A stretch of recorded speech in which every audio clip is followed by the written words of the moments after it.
boys, I'm going to share with you some news on my Honda Civic EF hatch project. This is super exciting, but I have a new engine for this car. Now, if you haven't been here before, my name's Rob. I build a lot of stuff. Actually, this is my new channel, so if you guys want to show some support for this thing, if you learn anything, hit like, leave a comment, much appreciated. You might have seen one of my previous videos where I discuss why I think the EF Civic Si is going to be a future collector car and why I love owning this thing. To me, it's one of the best daily drivers you can get. However, the last video I did on this thing, I was explaining that I had some engine burning problems to the point where the back of the car was becoming black with oil particles. So I did a leak down on the engine, and it turns out my rings are bad. So this kind of forced me into a dilemma.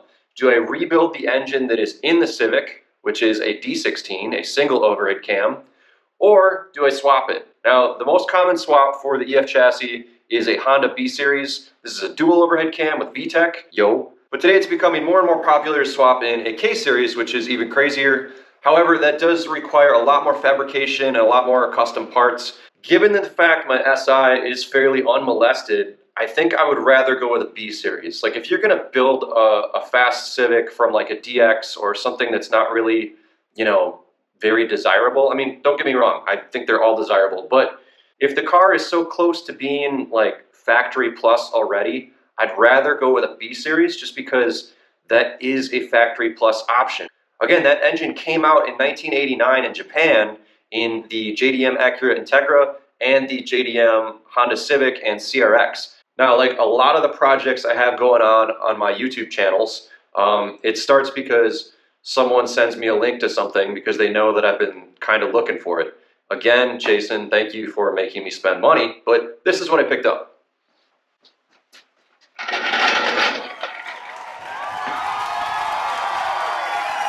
B16, boys.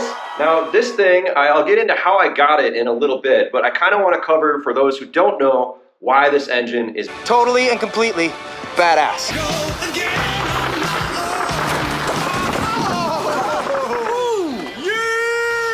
Okay, let's start with they're incredibly reliable, and the horsepower they make for the displacement is leaps and bounds above anything that was available back when this engine came out. Now again, the engine that's in my car, single overhead cam, makes 108 horsepower. This thing will make about 160 horsepower and has a redline of 9,000 RPM, which is awesome.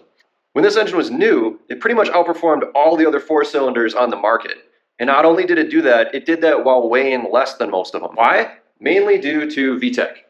Now, what does VTEC stand for? It stands for Variable Valve Timing and Lift Electronic Control. If you go way back in Honda's history, Honda didn't start out making cars, they started out making motorcycles. So a lot of the technology that you see in their cars comes from the motorcycle market first. In this case, it came from, I think it was a 1983 Honda CBR, and that went from 2 valves to 4 valves at a certain RPM. This is different. Instead of opening another set of valves, it's using all 4 valves per cylinder, even in the lower RPM range. But what it does is it has a different camshaft profile for both the intake cam and the exhaust cam to provide more lift and duration at higher RPMs. Now, all the other engines at the time pretty much had a camshaft that was a compromise. You know, when you're designing a cam, you can have it be really good for drivability down at lower RPM, or it can be an absolute screamer on the track and produce the most power you can have, but around town it's going to have a poor idle, it's going to lose torque, it's just going to be annoying to drive. So what VTEC did is it allowed them to not compromise. They could have a cam for around town drivability and a cam that really extracts the most horsepower you can out of a naturally aspirated motor. I'm playing both sides so that I always come out on top. Now, keep in mind, when this thing was new, this was also when Honda was dominating F1. Now, a lot of this technology trickled down into both the engines and the chassis design themselves, with a lot of the Hondas from that golden era having double wishbone suspension. Now, I mentioned this thing weighs less than most of the competition.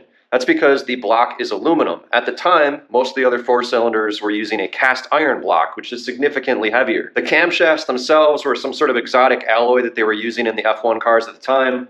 The cam gears are a sintered powdered metal to reduce even more rotational mass. There were so many decisions made on the development of this engine that are small improvements, and when you stack all those up, you get this engine that stands kind of head and shoulders above everything else that was available at the time.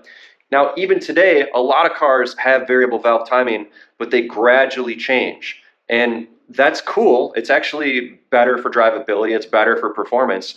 But I don't know if it's because I'm getting old, but on a street car, to me, metrics aren't really that important anymore. I don't really care if a car is that fast. What I want it to be is rewarding to drive. And what makes something rewarding to drive is the experience, the visceral sounds, the vibrations. And on these old school VTEC engines, it's not a gradual change. It's like you're driving, you're accelerating, and then bang!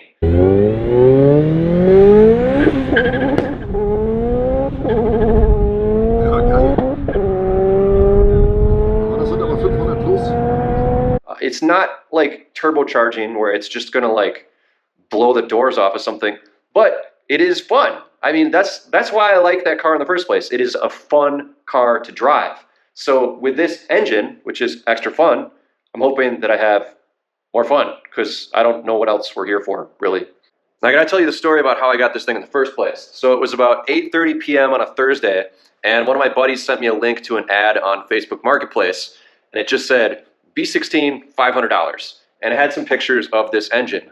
First thing I did to make sure that it wasn't a scam was I downloaded the images to my computer and did a Google reverse image search.